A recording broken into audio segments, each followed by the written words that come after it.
نحمده ونصلي ونسلم على رسوله الكريم اما بعد فاعوذ باللہ من الشیطان الرجیم بسم اللہ الرحمن الرحیم۔ فکر آخرت کے حوالہ سے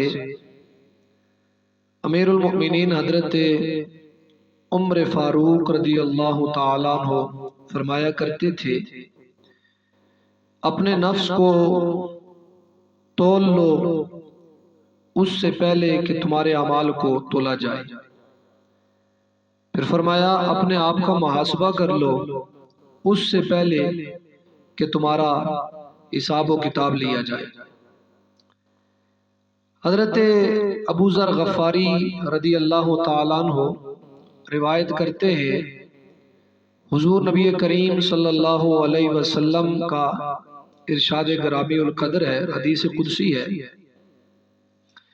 اللہ تبارک و تعالی ارشاد فرماتا ہے، اے میرے بندو، میں نے ظلم کو اپنے آپ پر حرام کیا ہے اور تم پر بھی حرام کر دیا ہے، لہذا تم ایک دوسرے پر ظلم نہ کرو۔ اے میرے بندو، تم سارے کے سارے گمراہ ہو مگر جسے میں ہدایت بخش دوں، مجھ سے ہدایت مانگو میں تمہیں ہدایت عطا کر دوں گا۔ پھر فرمایا اے میرے بندو، تم سارے کے سارے بھوکے ہو مگر جس میں سیر کروا دوں، مجھ سے رزق طلب کرو میں تمہارے رزق کی فراوانی عطا کروں گا۔ اے میرے بندو، تم سارے کے سارے برہنر ہو گے مگر جس کو میں ستر پوشی کر دوں، ستر پوشی کی درخواست کروں، میں تمہاری ستر پوشی کر دوں گا۔ پھر فرمایا اے میرے بندو، تم سارے کے سارے شب و روز گناہ کر رہے تھے، تمہارے گناہوں کو بخش دوں،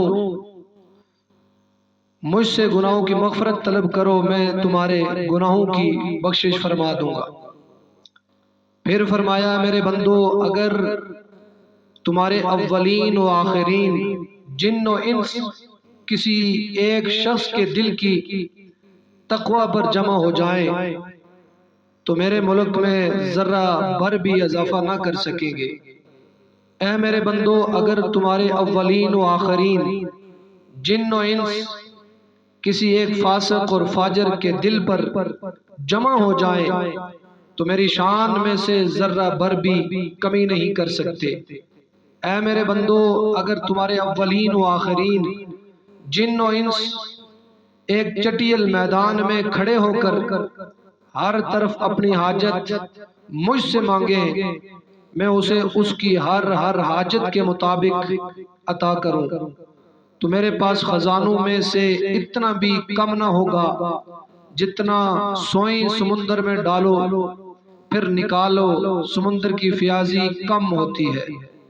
اے میرے بندو، یہ تمہارے اعمال میں جنہیں میں احاطہ شمار میں لا رہا ہوں، روز قیامت تمہیں اس کا پورا اجر دوں گا۔